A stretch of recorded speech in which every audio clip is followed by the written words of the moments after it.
Muito boa tarde a todos vocês, sejam todos muito bem-vindos aqui na nossa TV Unisantos, canal 40.1 no aberto, ou então canal 12 da antiga NET, que é a Claro TV, e o pessoal também que pode assistir a programação da nossa TV Unisantos pelo site tvunisantos.com.br, a programação ao vivo 24 horas por dia. Bom, fica aqui o nosso convite, as nossas redes sociais passando aí, tem aqui o nosso Facebook, tem o nosso YouTube, é o Cidades em Debate, para você poder ser um dos seguidores, né, do nosso canal, do nosso trabalho, e lembrando que tem aqui também o nosso WhatsApp, é o 996031485, DDD 13, para que você também possa dar a sua opinião, participar conosco, enfim, fazer o seu comentário aqui com a gente, tá certo? Bom, vamos começar aqui a nossa programação, já vamos trazer aqui o boletim da Covid na cidade de Santos. O número de internados na rede de saúde de Santos se manteve em 42, né? São 42 pessoas internadas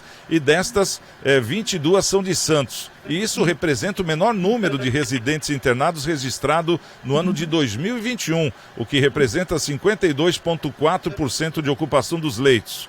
O número de internados nas UTIs, voltado para os casos mais graves, também se mantém com 28 pessoas. Nesse momento, a ocupação, né, a taxa geral de ocupação dos leitos, que são 202 leitos da Covid-19 disponíveis, está em 21%. Entre os 106 leitos de UTI, a ocupação é de 26%. Na rede SUS, a taxa é de 25%. E na rede privada, a taxa é de 28%. E a gente sempre ressalta esse site, que é muito importante. É um site da cidade de Santos, é o santos.sp.gov.br/saúde/dados coronavírus, onde você tem todos os números sempre atualizados para você ficar em dia com o que acontece em questão de pandemia. Bom, vamos trazer aqui na nossa mesa o nosso querido Dr. Maurício Baltazar de Lima, advogado, comentarista do programa. Dr. Maurício, seja bem-vindo mais uma vez, uma ótima tarde, tá tudo bem? Boa tarde, Santiago Pérez, tá muito bem, tá tudo muito bem, ainda mais agora, ainda mais hoje, assim, na companhia das nossas pares de mesa hoje, muito mais florido o nosso programa. Espero que ele seja também combativo e informe e entretenha toda a sua comunidade. Parabéns e boa tarde a todos. Bom, conosco também a nossa querida Larissa Forjanes, ela que é do Sebrae, né? Tá conosco aqui mais uma vez, seja bem-vinda. Eu falei que você ia gostar, Larissa. Como é que você tá? Tudo bem? Bom dia, Santiago. Obrigada. Realmente, né? A FGV, com esse programa, junto ao Sebrae, está desenvolvendo um ótimo trabalho. E aí nós temos temas e assuntos que condizem sempre com as suas pautas. É um prazer estar aqui e cumprimento a todos os colegas que hoje vão participar conosco. Tá certo. E conosco também mais uma mulher. Queria primeiramente parabenizá-la. É a Michele Tiziani. Ela foi a primeira mulher que concorreu aí ao cargo de presidente da OAB. Quase deu certo, hein? Mas foi uma diferença pouca, hein, Michele? Mas você já mostrou a cara, já mostrou para que veio, né? A OAB de São Vicente, com certeza, na próxima eleição, vai contar com os seus trabalhos. Tá tudo bem com você? Agora, então, você pode participar, continuar sua participação conosco aqui no programa, né? Boa tarde, seja bem-vindo e parabéns mais uma vez. Thiago, boa tarde, Maurício, Larissa, todos. Boa tarde, é um prazer estar aqui com vocês, é verdade. Concorri aí às eleições da OAB. Para mim foi um empate técnico, vamos dizer assim, né? Ficou por 40 votos, é muito pouco. Fiquei triste, mas ao mesmo tempo fiquei feliz em ser a primeira candidata e chegar tão próximo aí da conseguir, mas daqui 3 anos estaremos lá novamente. Conte conosco aí. Com certeza, né? E já vem com mais engajamento, né? Como se diz, com mais experiência. O pessoal já vai conhecer mais, vai saber o trabalho da Michele, vai acompanhá-la aqui sempre no programa, sabendo quais são as ideias que a gente já conhece um pouquinho, né? E a gente sabe que só vem a somar e acrescentar, né? Então, que bacana. Ficamos aqui na torcida, né, doutor Maurício? Mas, na próxima vez, se Deus quiser, vai dar tudo certo, não é isso? Quer fazer algum comentário, doutor Maurício? Fica à vontade, você como advogado, né? Vamos lá, seria uma felicidade que o que aconteceu em São Paulo representasse também aqui na Baixada Santista, principalmente com a Michele aqui em São Vicente, mas não foi dessa vez, apesar do belo trabalho, da campanha honesta, cheia de lisura, com propostas decentes. Mas não foi dessa vez, por muito pouco, mas certamente será no próximo pleito, né? Espero que você continue assim combativa, atuante aí junto aos interesses da categoria. Conte sempre comigo, se eu puder ajudar, sempre estarei à sua disposição. E vamos lá, daqui 3 anos estaremos juntos buscando a melhoria da nossa categoria. Tá certo, bacana. Bom, vamos começar a nossa pauta aqui já com uma notícia que vem do governo estadual. O governador do estado, João Dória, do PSDB, ele disse que se a gestão de Jair Bolsonaro não criar o passaporte da vacina até o próximo dia 15, ele vai implementar a exigência do comprovante de imunização para a entrada de viajantes em São Paulo. A ideia tem o apoio de entidades do setor de saúde, de especialistas da Prefeitura de Guarulhos, onde fica o maior aeroporto internacional do país, mas deve enfrentar dificuldades jurídicas. Isso porque caberia à União decidir sobre portos e aeroportos, não ao governo do estado. Dória mencionou o aeroporto de Guarulhos, que movimentou 2,5 milhões de passageiros só em outubro, e o Porto de Santos também. Autoridades têm manifestado preocupação com o espalhamento da variante Omicron, cujos estudos preliminares mostram risco maior de contágio. Doutor Maurício, vamos começar com você. O que me chama a atenção é de um governador do estado aparentemente não saber que portos e aeroportos são, no caso de decisão da União. Como ele faria isso, então? Como é que ele não sabe, né, Santiago? Na realidade, ele sabe. A federação é o estado mais rico da federação. Os seus assessores, moralmente os jurídicos, são especialistas de grande gabarito. Então, ele sabe, sim, que ele não tem competência para atuar, muito menos para legislar sobre essa matéria, né?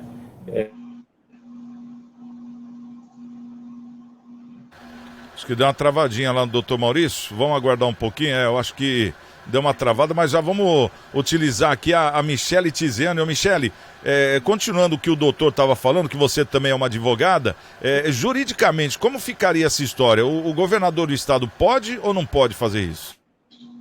Não, de jeito nenhum. Ele precisa respeitar, ele precisa aprender a respeitar a Constituição Federal. Embora ele queira ser aí o candidato a presidente, ele não ganhou as eleições, ele é apenas o governador, e ele tem que entender que existem limites, os poderes são autônomos, União, Estado, municípios, ele precisa respeitar, né, os poderes que ele tem, que é estadual.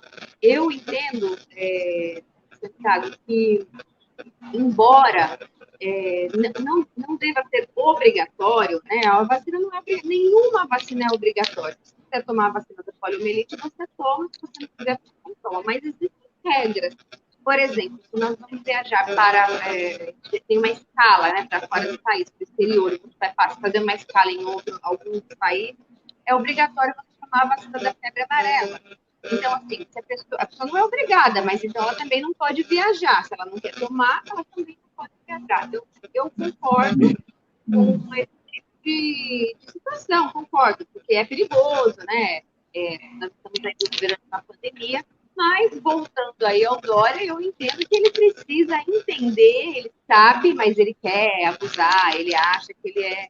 Enfim, ele tem que respeitar a Constituição Federal, entender que os poderes são autônomos, e infelizmente não é o que acontece. Ele acha que já ganhou as eleições aí da presidência, mas não, pezinho no chão, ele é o governador do estado. É uma questão até diferente, né, do que a gente vê, porque, por exemplo, a gente vê que no caso, quando ele mandou vir a vacina, ele falou que ele mandou vir a vacina, que se não fosse ele não ia ter vacina. E a gente vê que, no caso, quem comprou a vacina foi o governo federal, né? A pedido dele, que ele escolheu a marca da vacina, que ele quis a Coronavac. Mas não é que ele trouxe a vacina. Então, quer dizer, fica passando essa má impressão de que as coisas não acontecem, estão acontecendo no estado porque ele está pedindo. Mas é uma questão complicada essa, né, doutor Maurício? Que nem quando caiu a sua ligação, a Michele estava falando muito bem aqui, que no caso ele não tem como fazer isso que está dizendo na notícia, de exigir o passaporte em aeroportos e também nos portos, porque, no caso, os dois, a legislação é da União, não do Estado, né? Só para complementar o que você estava falando, doutor, continua. Então, é exatamente isso que a Michelle falou. Como ele não tem essa competência, e ele sabe disso, ele é assessorado, ele tem a sua assessoria jurídica brilhante, mas ele ainda assim insiste no erro para se manter na mídia. Afinal de contas, o único case de sucesso que ele tem é o Coronavac, é ter agido com alguma diligência no sentido de solicitar e providenciar as vacinas para esse Covid-19. Então, sendo esse a sua bandeira de campanha, e ele já está em campanha, Santiago, ele se arrisca a cometer esse erro grosseiro, jurídico, em dizer que vai providenciar algo que juridicamente é impossível, e todo mundo sabe, é público e notório, mas enquanto ele insiste nesse erro, ele está nas mídias, está provocando o Bolsonaro no sentido de que talvez o Bolsonaro não estivesse agindo corretamente em impor essa medida aí, enfim, que ele tanto persegue com essa exigência de vacinação. Mas, enfim, é uma medida paliativa, uma medida eleitoreira, no meu ponto de vista, porque juridicamente é impossível, como a gente já falou aqui, ele não tem a competência para tratar desse assunto. Ô, Larissa, uma coisa que a gente vê, né, sempre, principalmente na mídia, é que agora parece que em alguns lugares, até no norte e nordeste, já tem alguns lugares que estão exigindo das pessoas e pessoas sendo perseguidas, né? Por causa do tal do passaporte da vacinação. E a gente sabe que existem pessoas, por questão de credo, né, de religião, que não pode tomar vacina, não pode tomar picada, enfim, tem que se respeitar, porque é justamente o que está na nossa Constituição. Pessoas que têm comorbidades, que sabem que não vão poder lidar com justamente os efeitos colaterais de uma vacina, que nem as tromboses, coisas que estão na bula. Eu estou falando de coisas que estão na bula da vacina. Como é que você vê essa obrigatoriedade num país democrático? Tá certo que vivemos aqui uma pandemia, na pandemia as coisas até mudam um pouco, mas a gente vê que está sob controle. E como é que você vê ainda essa continuidade, né, essa continuação de obrigatoriedade de vacinação? Santiago, eu não sou do direito, né? Então eu acho que os colegas hoje falaram muito com propriedade na área do direito. Eu gostaria até, antes de tudo, parabenizar a doutora Michelle, porque ver uma mulher participando, né, e quase chegou lá por 40 votos, não desista, lute, porque isso motiva realmente outras mulheres. Então, meus parabéns. Voltando a esse tema, Santiago, eu acho que, na verdade, nós estamos num momento de política, porque o ano que vem nós temos eleições. Infelizmente, a politicagem acaba sendo maior do que o bom senso, na minha opinião, né? Porque, apesar das outras vacinas não serem obrigatórias, nunca foi questionado tanto o conteúdo de uma vacina como é questionado dessa, né? Eu tenho aqui a marca no braço daquela pistola que nós tomávamos na escola e a gente não sabe, assim, informação nenhuma, simplesmente a gente tomava e pronto. Eu entendo essas questões jurídicas e eu acho que deveríamos entrar num consenso, até do que nós estávamos conversando antes de entrar, porque a pandemia, quando veio para o Brasil, veio justamente num período de carnaval, onde as fronteiras estavam abertas, todo mundo entrava, e foi o que a doutora Michelle falou, para a gente vir a fazer uma viagem muitas vezes para fora, a gente precisa ter a vacina da febre amarela. Eu acho que o Brasil, ele precisa ter o mínimo de regras, a gente está vivendo uma pandemia, muitas pessoas morreram, as variantes estão lá fora comendo solto, justamente por quê? Porque são países que foram comprovados que não atingiram um mínimo de percentual de vacinação, né? E a gente precisa ter esse cuidado. Eu não estou falando isso de A ou B. Eu, como cidadã, eu vivo nessa área do empreendedor, você sabe disso. O empreendedor foi o que mais ficou prejudicado com isso. Nós ficamos aqui na Baixada 1 ano fechados. Empregos foram perdidos. Nós temos um alto índice de desemprego, as pessoas ainda não conseguiram se refazer, as empresas estão com a corda no pescoço. Então, nós temos o porto. Quantas vezes nós estamos na praia e nós vemos as pessoas passeando, os estrangeiros passeando? Eu acho que o mínimo de controle necessita ter, sabe? Eu acho que o Brasil não pode ser aberto assim, sem fiscalização nenhuma, porque é o que você falou, não é uma gripe pequena, não é uma cachumba, é uma pandemia. Quer dizer, nós estamos hoje, graças a Deus, com índices bem menores na nossa região. Será que a gente deseja correr o risco de voltar tudo de novo? Será que é necessário colocar isso à prova? Então, esse é o meu questionamento, independente de politicagem. Eu acho que é o momento da gente rever o que foi errado, né? Porque a pandemia entrou no Brasil, assim, por todas as portas. É o momento de rever onde foi o erro, e é o momento de sentar, independente de política, e verificar quais ações devem ser feitas para proteger o país e as pessoas que vivem nele.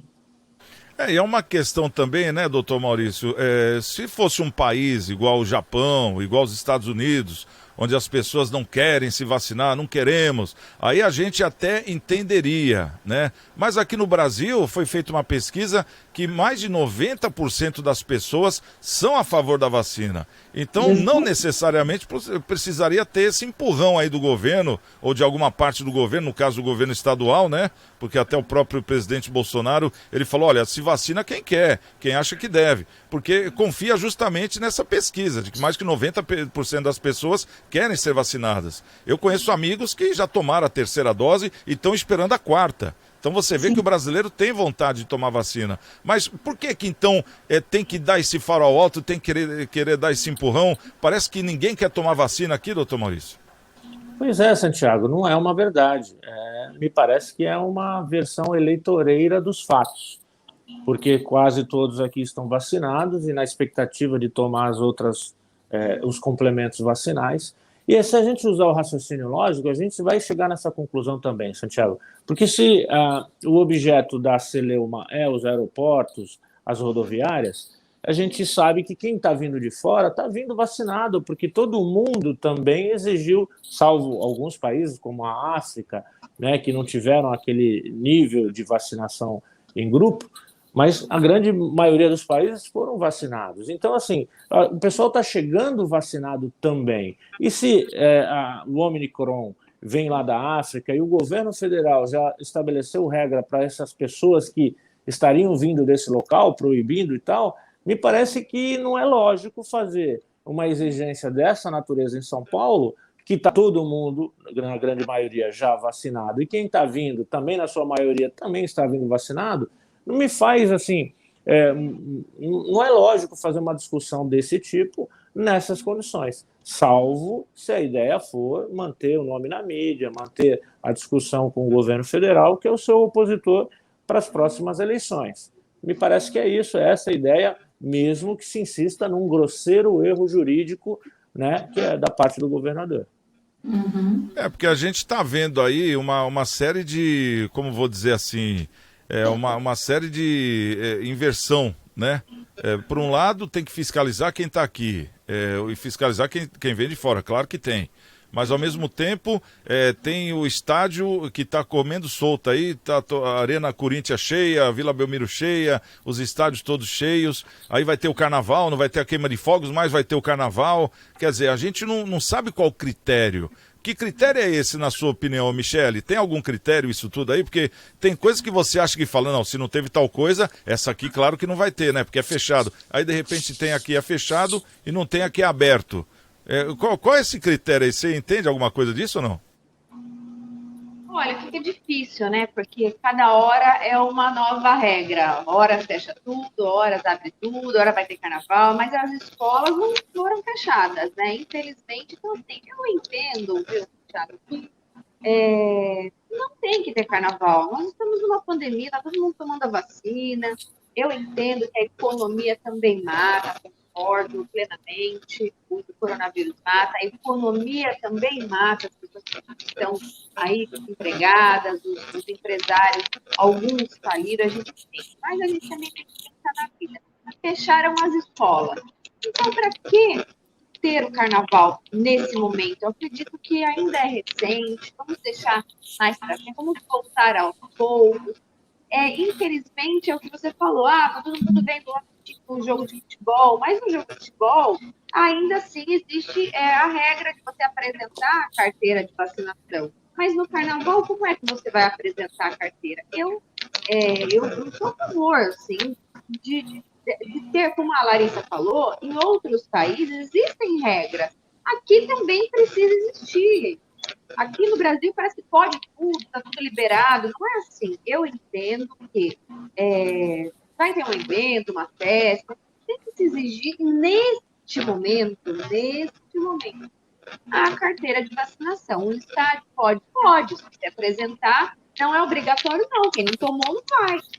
E eu acho que nesse momento não seria ideal o carnaval, não temos como controlar. Vem pessoas de outros países curtir o carnaval aqui, pode trazer essa variante ainda muito mais do Covid e piorar a situação do que a gente já acha que já estamos conseguindo controlar. Então eu entendo que agora não é momento de carnaval, é momento de tomar cuidado, de se cuidar. Não existe critério, né? Infelizmente, no Brasil, a gente fica aí à mercê. Fica à mercê de não sabe quem também, porque a questão é a seguinte, o STF falou que governos e municípios é que tem que tomar conta, passou por cima do presidente, né? Vamos falar aqui numa hierarquia, né? Agora, o que a gente vê que tá tudo a bangu. Por exemplo, tem estados que parece que cada estado é um país, né? Cada um tem a sua regra e ainda existe o pior. Tem cidades que parece que cada cidade é um país, que tem suas regras. Que nem a gente vê, cidades que vai fazer o carnaval, mas não vai ter queima de fogos, cidades que vai fazer o carnaval, vai ter queima de fogos, e cidade que não vai ter nada, né? Então, quer dizer, não tem o critério, não tem uma ajuda, né? Não tem assim uma cartilha que deveria vir justamente com padrão. E a gente não vê padrão nenhum. Por exemplo, se a gente sai daqui, vai para outra cidade no interior, lá, Limeira ou qualquer outro lado, é outra regra, a gente tem que se adequar. E existem lugares que já estão andando sem máscara, e existem lugares que não, tá meio lockdown. Então, quer dizer, parece que são países diferentes, não o Brasil, né? Cada um com a sua regra. Isso aí danifica muito, né? Questão comercial, questão estrutural, total, não é não, doutor Maurício?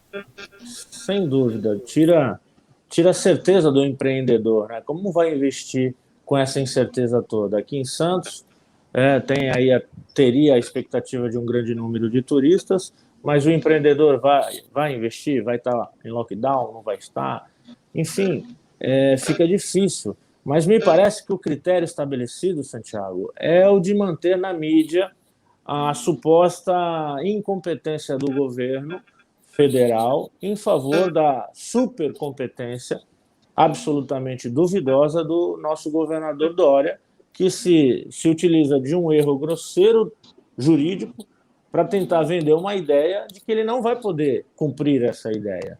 Então, me parece que nós estamos numa celeuma de natureza eleitoral. Ele está vendendo uma ideia que ele não pode cumprir e para trazer uma suposta incompetência do Bolsonaro ao decidir que não vai exigir essa carteira de vacinação ou deixar de atender essa solicitação a nível nacional. Enfim, estando na mídia, ele pode tentar vender o seu case de sucesso. Porque o que o governador fez de bom para o povo de São Paulo nos últimos anos? Nada, no meu ponto de vista, além de aumentar, em alguns casos, até dobrar o ICMS. Então, o único case de sucesso que ele tem para ter algum sucesso nas eleições é o Coronavac. Então, ele se utiliza desses artifícios para se manter na mídia e ter aqui a nossa discussão e, quem sabe, o eleitorado destine algum voto para ele em razão dessa, que foi, de fato, alguma coisa boa que ele fez, providenciar a vacina. Mas, de resto, para mim, não fez nada de bom e está querendo se manter na mídia se utilizando desse artifício. Tá certo. Bom, mudando de pauta, vamos trazer outro assunto aqui, que é um assunto importante também. Eu tenho certeza que muitos motoboys, né, como a gente chama, e que a gente tanto depende hoje, estavam esperando isso.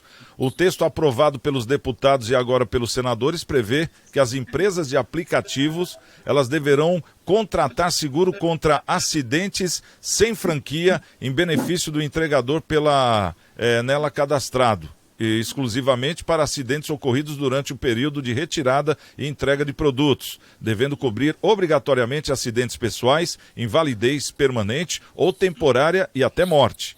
Como muitos entregadores atuam para mais de um aplicativo, o texto estabelece que a indenização a ser paga em caso de acidente deve ser de responsabilidade da empresa para a qual ele estiver prestando serviço no momento do suposto acidente. O projeto diz que a empresa de aplicativo ela deve assegurar ao entregador afastado por Covid-19 uma ajuda financeira pelo período de 15 dias, prorrogado por mais 2 períodos de 15 dias, mediante a apresentação do comprovante ou de laudo médico. A assistência financeira será calculada de acordo com a média dos 3 últimos pagamentos mensais recebidos pelo entregador. Bom, antes de eu pedir aqui a opinião do Dr. Maurício, que é advogado, da doutora Michele, que é advogada, eu vou pedir a opinião da Larissa, né? Ela que é da Fundação Getúlio Vargas. Ô Larissa, como é que você vê essa notícia? É muito esperada aí pelos trabalhadores de moto, né? Vamos dizer assim. É muito esperada, Santiago. Está fazendo mais ou menos um ano e meio. Eu conversei com o Sindicato dos Motoboys, era uma categoria que eu estava realizando um trabalho, e aí você tem os dois lados da moeda, né, com isso.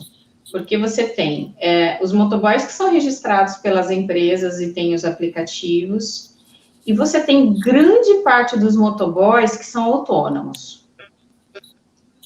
Essa medida, eu acho que as empresas vão pensar 2 vezes. Por quê? Porque vai gerar um gasto para as próprias empresas. E pode ser que elas mudem a forma de contratação. E aí é quando eu sempre alertei, Santiago, porque, assim, os motoboys, eles como autônomos, eles são autônomos só na forma de falar, porque eles não vão atrás da formalização, né? Que é um outro lado que existe. O motoboy, quando ele é MEI, ele tem todos os direitos previdenciários, acidentais. Então, quer dizer, tem um motoboy que ele é contratado, e sim, a empresa tem precisa dar todo esse respaldo para o funcionário, porque, na verdade, ele tem uma profissão que envolve risco, né? Porém, você tem um alto número de motoboys que não querem a contratação.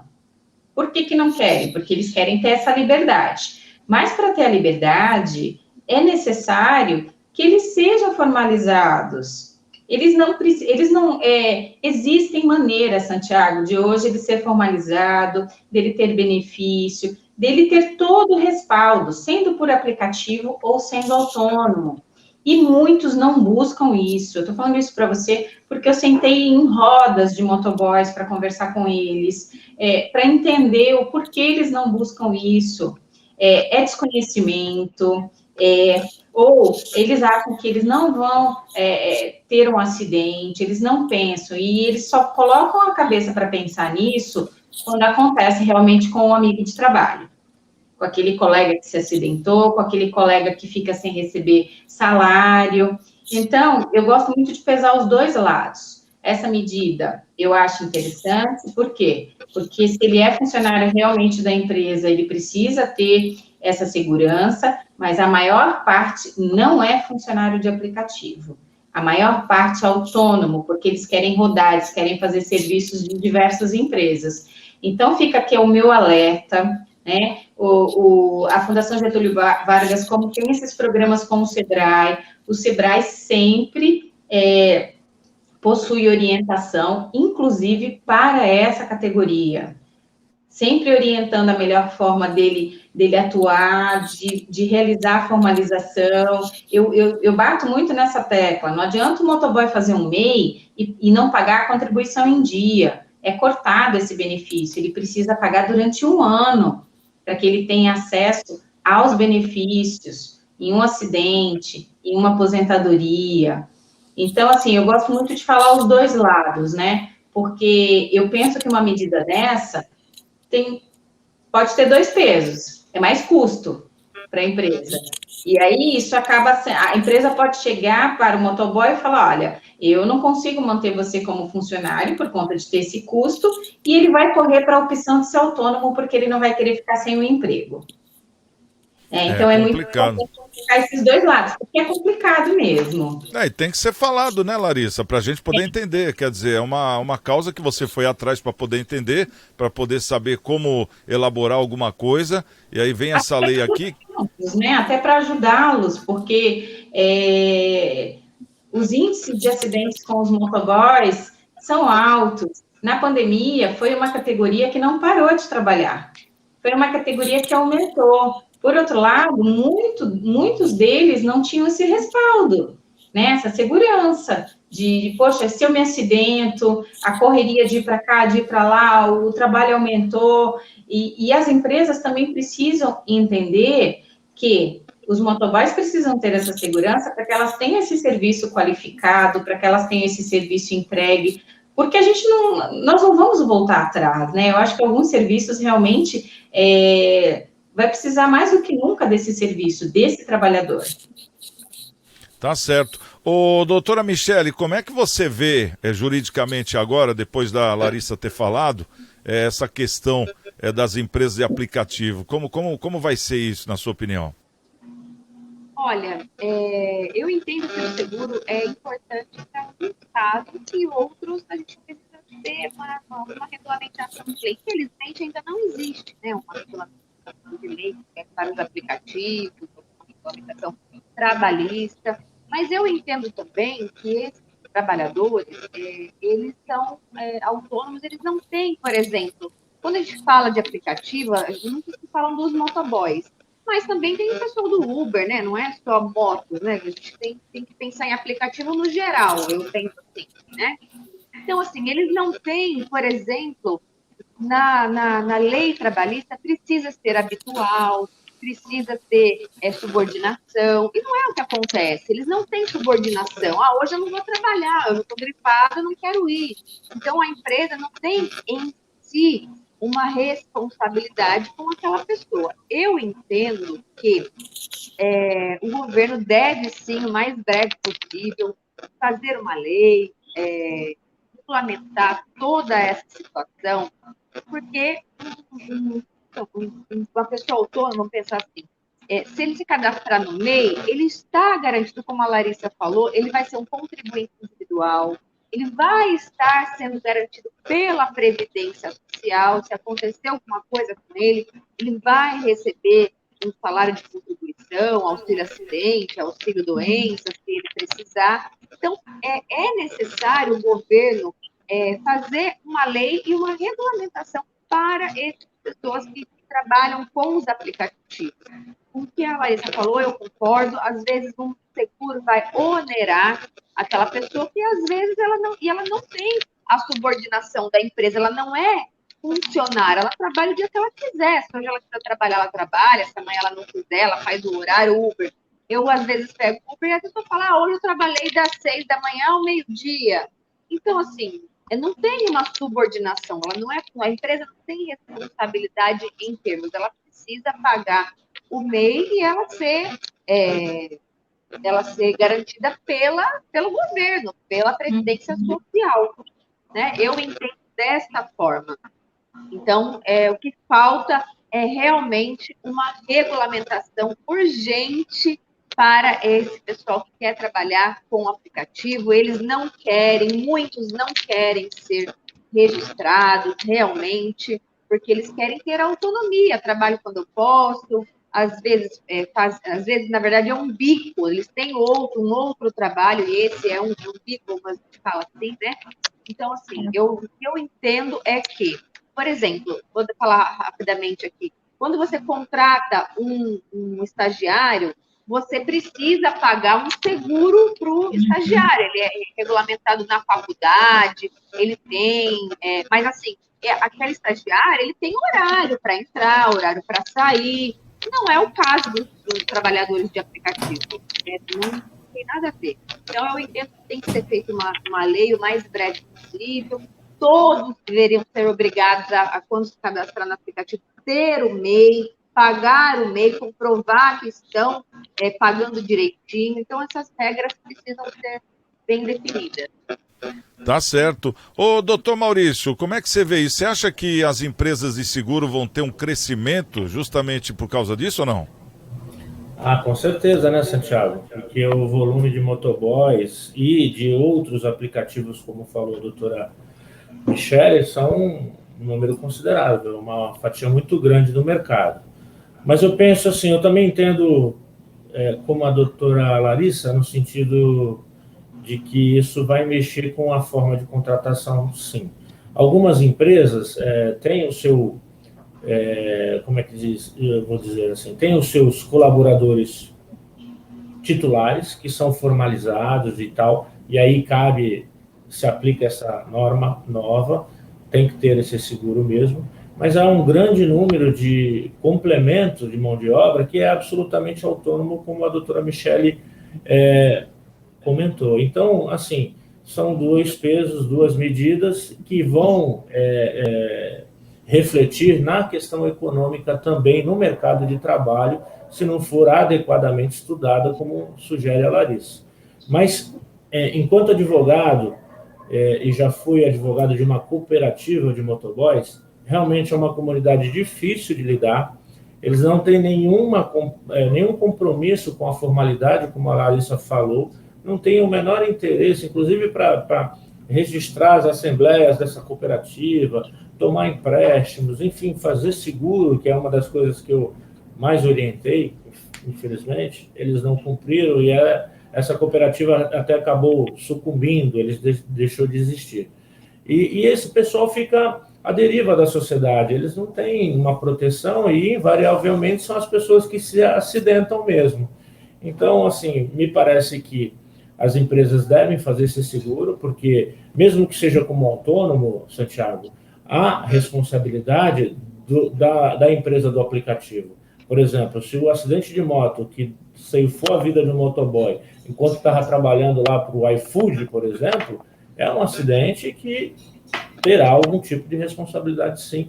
E, se não tiver seguro, vai sair caro para a empresa. Mas é óbvio, mexe na economia, mexe numa série de fatores, inclusive no número de postos de trabalho, na formalidade dos postos de trabalho. Vai acabar onerando, né, Larissa? Vai ficar cada vez mais caro aí o trabalho do motoboy, com isso os produtos também vão encarecer mais, vamos dizer assim. Essas promoções que a gente vê hoje, eu acho que estão com seus dias contados, justamente por causa desses encargos.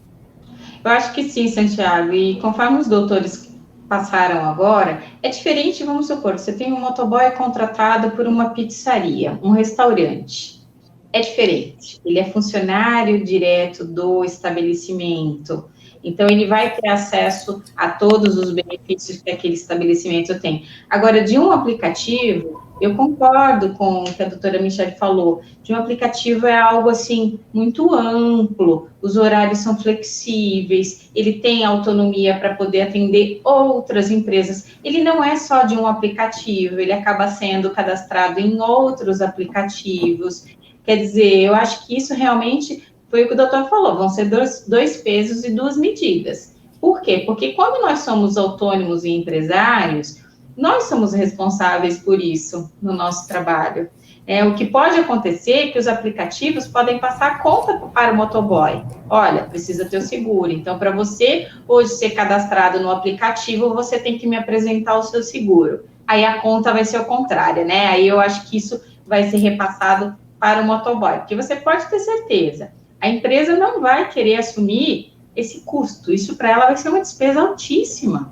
Foi o que o doutor falou, são muitos motoboys, então eu acho que essa briga ainda vai render um pouco, vai ser uma briga boa, viu? Vamos esperar seguir cenas dos próximos capítulos. Então, mas aí a ideia sugerida, só para complementar, sugerida pela Larissa é sensacional, né? E fazer do motoboy o compromisso dele providenciar o seguro para ele, que seria o melhor, né? Porque ele sabe quais os riscos que ele vai estar atuando, em que lugar, como, se de moto ou de seguro, ou de veículo, e aí, por meio dessas cooperativas, eles conseguem fazer a pólice de seguro em grupo, que é muito mais econômico, né? Fica, então, a sugestão da doutora Larissa muito, muito, muito bem-vinda.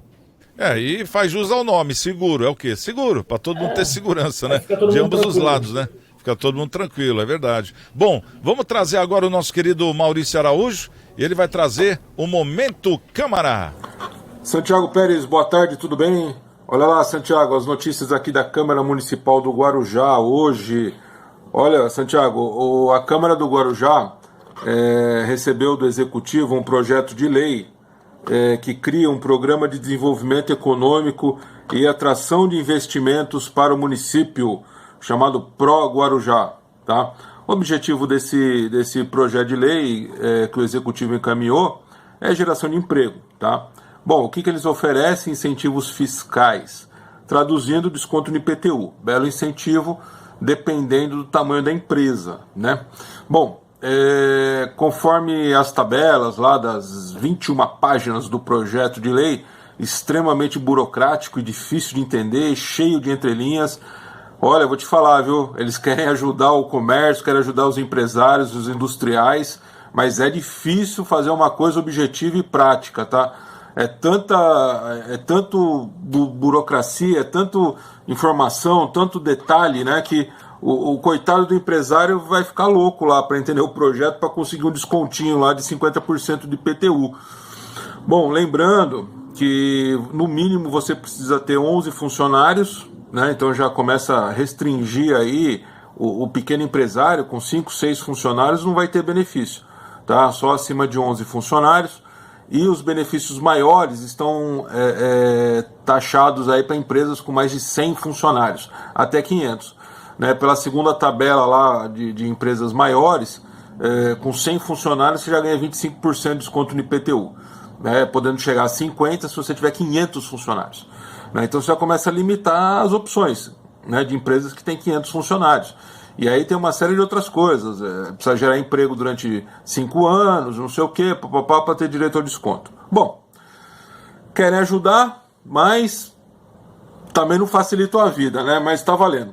Bom, só um outro PL que também foi discutido lá no Guarujá, pegando aquela onda lá que a gente falou dos animais, caso não sejam atropelados, precisa lá prestar o socorro, né?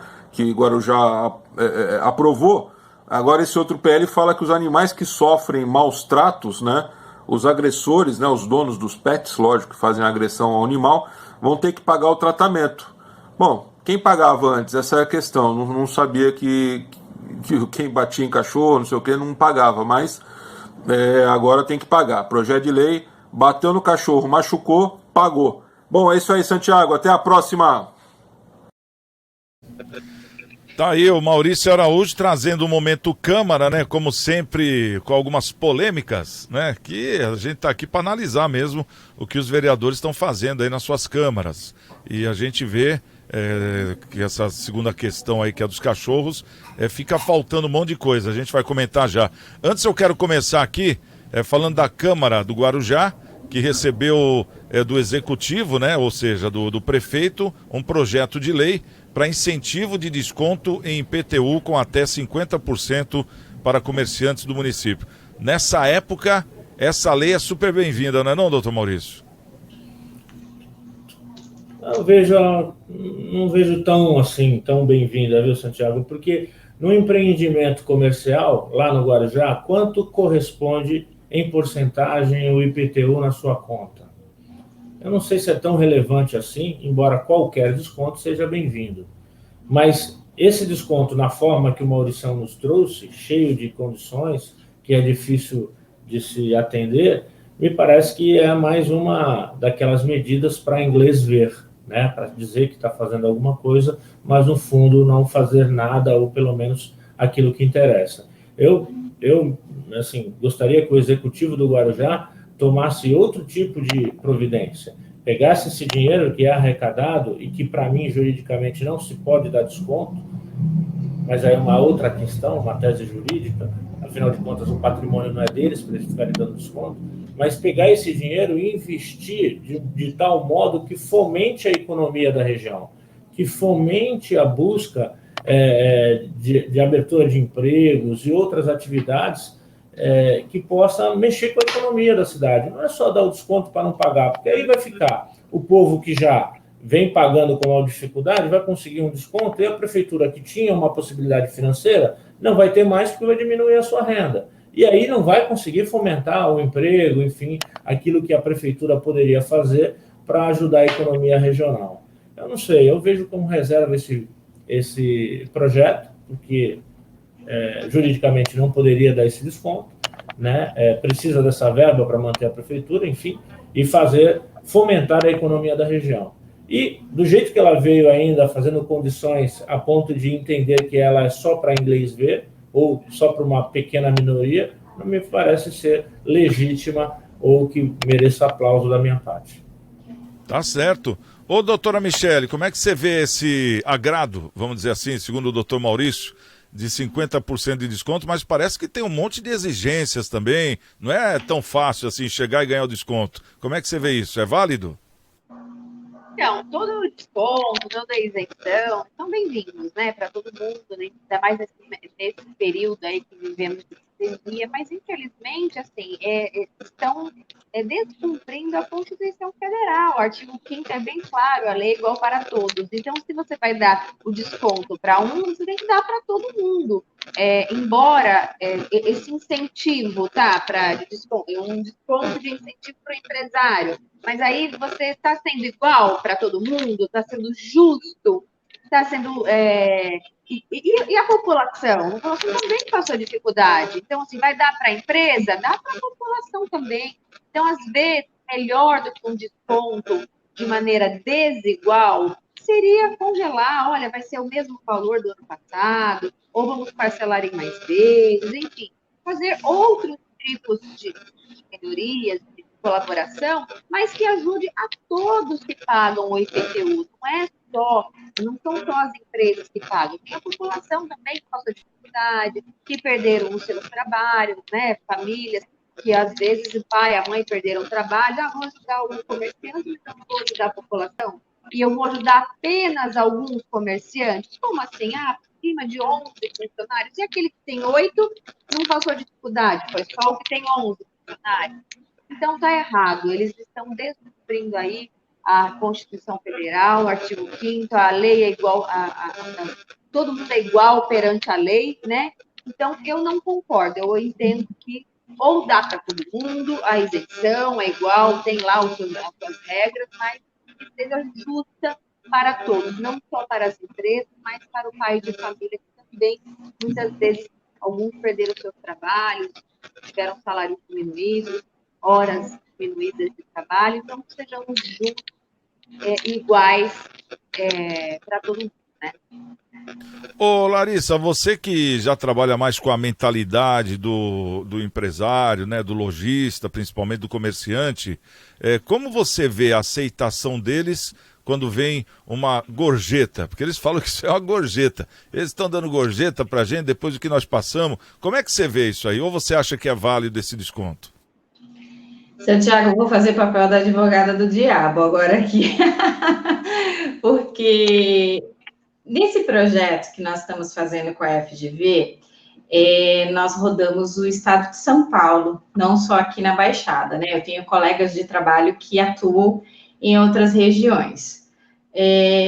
Uma das minhas colegas, eu tenho uma colega especialista em desenvolvimento econômico, que é Eliana Moreira, faz um trabalho fantástico no interior, e é justamente com essa pauta. São cidades que fazem a lei de incentivo, né? E eu vou falar uma coisa para vocês. As cidades estão tendo um retorno gigantesco de empresas buscando essas cidades que estão aplicando essas leis. E aí eu vou falar por quê. Quando você tem aprovado pela Câmara uma lei de incentivo desse tipo, e aí tem todo um processo, né? É lógico que a gente aconselha que esses percentuais sejam crescentes, esses percentuais sejam praticados de acordo com os serviços e com as atividades, com os quinais que elas possuem. Não dá para a gente dar o mesmo desconto, assim, eu falo isso, opinião minha, tá? Porque eu respeito a opinião de todos. Mas, assim, não tem como eu dar o mesmo desconto para uma empresa que tem 2, 3, 4 funcionários e uma empresa que tem 200, 300. Então, quando você faz uma lei dessa de incentivo e você coloca parâmetros, é justamente para atrair aquela grande empresa. Nós temos esse déficit na nossa região. Nós não temos atração de empresas para a nossa região. Nós temos Cubatão, que perdeu diversas empresas. Nós temos o Guarujá, que também tem empresas com grandes potenciais. E a gente precisa focar não só no comércio, a gente precisa focar em empresas de serviço, nós precisamos focar em indústrias. Isso se a gente começar a olhar de uma forma geral para a Baixada. Se o município não tem uma lei de incentivo, e aí não é só IPTU, né? ITBI, diversos impostos que possam ser atrativos, Santiago, nesse mundo nosso de desenvolvimento econômico, nós temos contato com o Invest São Paulo, por exemplo, que realiza ótimos trabalhos nesse desenvolvimento econômico da cidade, oferecendo serviços que muitas vezes os municípios desconhecem. Eu estou falando isso porque, assim, eu sou hoje da FGV, mas o meu papel de articulação é verificar no mercado, verificar no Estado quais são os serviços que os municípios, que o Estado, que a federação possui para ajudar o empreendedor, para que ele possa crescer. E nós temos visto que diversas empresas, diversos investidores na capital, Santiago, estão buscando, sim, cidades que estão com essa cultura de inovação, com essa cultura de atração de empresas, elas estão indo para o interior. Por quê? Porque o interior está, sim, aplicando esse tipo de política, e nós aqui da Baixada, não. Entendi. Eu falei até gorjeta, porque isso aí deveria ter vindo pelo menos há 2 anos atrás, né? Não agora. Né? Nós estamos atrasados nisso. Então, assim, eu vejo com bons olhos. É lógico que, assim, precisa ter o pontapé inicial. Se essa lei vai precisar ser alterada futuramente, isso o município vai precisar analisar conforme as coisas vão acontecendo. Porque, assim, no interior, eu vou dar exemplo no interior porque é o que eu tenho acompanhado. As atuais empresas, doutora, também têm o desconto. O município, ele precisa visitar as atuais empresas que existem na cidade e falar, olha, nós lançamos uma lei de incentivo para que os empresários fiquem na cidade, não saiam da cidade. Então, olha, a lei é essa. Se você tiver X funcionários, se você atingir tal faturamento, por quê? Porque a gente precisa valorizar antes do que a gente tem em casa. Então, essa lei, ela precisa ser repassada aos empresários que já existem, que é para eles poderem fazer parte. Então, não é uma lei que atinge só quem vem, é uma lei que atinge aos que estão. Poxa, então, peraí, se eu resolver, então, contratar mais, investir mais, falar com o fornecedor que me passa tal matéria-prima, se ele não quer sediar aqui no Guarujá, em Santos, Cubatão, Praia Grande, São Vicente, ele vai ter desconto tal, e aí a gente acaba gerando renda, a gente acaba gerando emprego, a gente acaba melhorando a condição da Baixada. O interior, ele já está fazendo isso, cidades pequeninas, que não chegam próximo da população que nós temos, estão com um projeto ousado de atração de empresas, de desenvolvimento econômico. Então, assim, pode ser que isso precise ser alterado? Sim, mas eu vejo com bons olhos começar. Precisa dar o pontapé inicial. E depois vai entendendo o que precisa ser alterado. Rapidamente, fala, Michele. para a gente comentar outro assunto ainda. Eu concordo plenamente com a Larissa, mas, Larissa, não é esse o que a Prefeitura de Guarujá está fazendo, não é uma lei de incentivo, é um desconto, é bem diferente.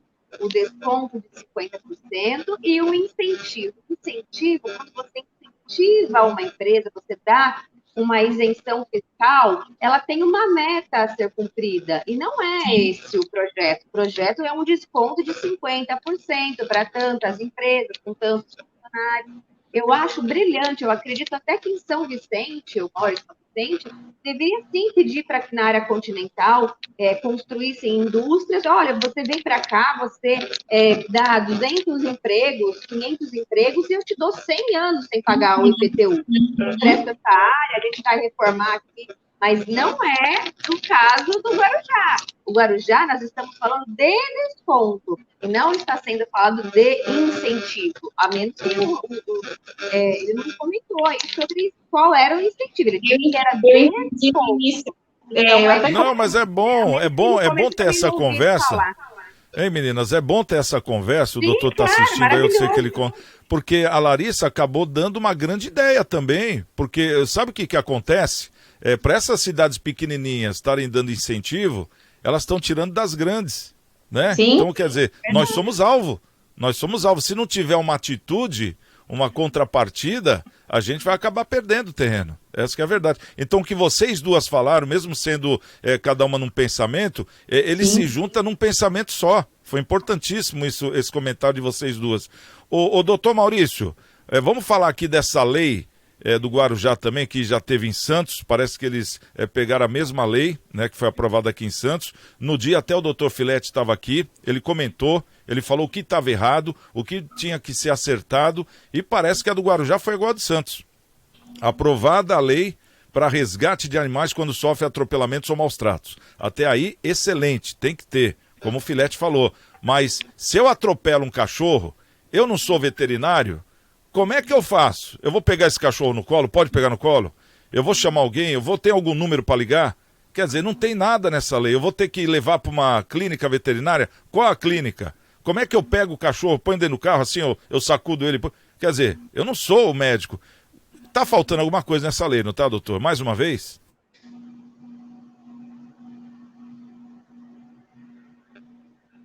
Tá mudo. O microfone tá fechado, doutor. Perdão. Uma grande lacuna, viu, Santiago, no meu ponto de vista. Me parece até que fazem dolosamente, né, uma lei para não ser cumprida, porque não tem os instrumentos, não traz qual o caminho, onde ligar, quem responsabilizar, quem cobrar, né? Me parece que a parte final lá, que diz que tem que indenizar, tem que pagar pelo atendimento, isso já está no Código Civil. Todo mundo que comete um ato ilícito tem a obrigação de reparar o dano. Então, é um bis in idem. Mas sim, falta a questão de como instrumentalizar essa questão do socorro, e aí tem que ser algo específico, porque não é qualquer um que pode meter a mão lá, sob pena até de prejudicar o animal que precisa do socorro especializado. Pode acabar de matar o bicho, essa que é a grande verdade. Bom, deixa eu só falar aqui da nossa campanha do alimento lá da Igreja do Coração de Maria, que ainda está acontecendo. Então, se você puder ajudar com 1 quilo de alimento, uma cesta básica, o que você puder dar, né? É importantíssimo, porque está sendo revertido para cestas básicas de famílias que estão passando por dificuldades por causa da pandemia, né? São mais de 500 inscritos hoje. Então é muita gente que está precisando de ajuda, e a gente está precisando arrecadar alimentos. Caso você tenha roupas, material de limpeza, higiene pessoal também, calçados, pode mandar na Ana Costa 74, na Igreja Coração de Maria. Telefone para você que não está saindo de casa ou então não tem tempo de ir até lá, o pessoal vai até você pegar toda essa sua colaboração, é o 3223-7381, é só falar com a Bebeca, tá certo? Bom, quero agradecer aqui a presença da doutora Michele Tiziani, né, retornando agora, né, depois da grande campanha lá na OAB de São Vicente. Obrigado pela presença. A Larissa Forjanes, da Getúlio Vargas, Fundação Getúlio Vargas. Até a próxima, hein, Laricinha? E o nosso querido doutor Maurício Baltazar também, ele que é o nosso comentarista e advogado do programa, e a você principalmente. E amanhã, 13h, tem mais um Cidades em Debate aqui na TV Unisantos. Estamos com Deus, e amanhã quem chegar primeiro espera o outro. Até lá.